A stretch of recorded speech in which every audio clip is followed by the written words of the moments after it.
Iran American స్థావరాలపై అనగా అవి ఎక్కడెక్కడ ఉన్నాయి గల్ఫ్ ప్రాంతంలో ఏరి ఏరి మరీ వాటిపై డ్రోన్లు మరియు మిజైళ్ల దాడి కొనసాగించింది. ఇవాళ 25వ తేదీ 26 రోజు నాటికి ఈ యొక్క యుద్ధం కొనసాగుతున్నది.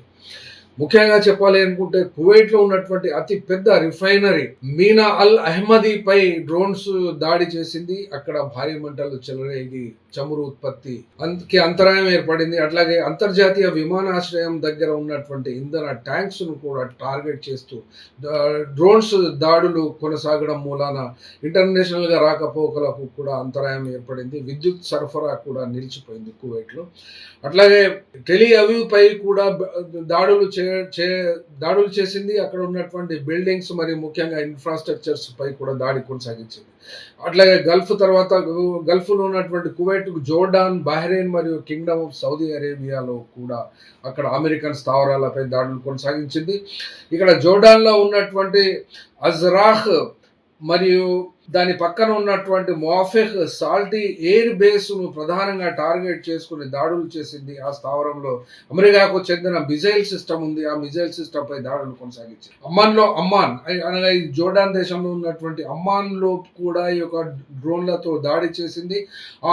ఆ దాడులను ఇంటర్సెప్ట్ చేసిన తర్వాత శిథిలాలు ఆ నగరంపై పడి కొన్ని భవనాలు కూడా దెబ్బతిన్నవి. తూర్పు జోర్డాన్ లో ఉన్నటువంటి జర్మన్ సైనిక శిబిరంపై కూడా దాడి చేసింది. అనగా సైనిక ఆస్తులు జోర్డాన్లో అమెరికాకు చెందిన MQ-9 రీపర్ డ్రోన్ ధ్వంసమైనట్టుగా తెలుస్తున్నది అక్కడ జరిపినటువంటి ఇరాన్ దాడులలో. తర్వాత బహ్రెయిన్లో ఉన్నటువంటి జుఫార్ అమెరికా నౌకాదళానికి చెందిన 5వ విభాగం హెడ్ క్వార్టర్స్ పై మిజైళ్లు మరియు డ్రోన్స్ దాడి చేసింది ఇరాన్. బహ్రెయిన్లో ఉన్నటువంటి ముహర్రఫ్ అనబడేటువంటి ఇంటర్నేషనల్ ఎయిర్ బేస్ సమీపంలో ఉన్నటువంటి ఫీల్డ్ స్టోరేజ్ కేంద్రంపై కూడా దాడులు మరియు మిజైళ్లతో చేయడం మూలాన అక్కడ మంటలు చెలరేగినవి.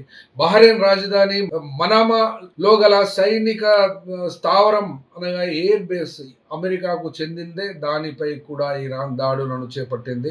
షేక్ ఈసాలో గల అమెరికన్ ఎయిర్ బేస్ పై కూడా దాడి చేసింది ఇరాన్.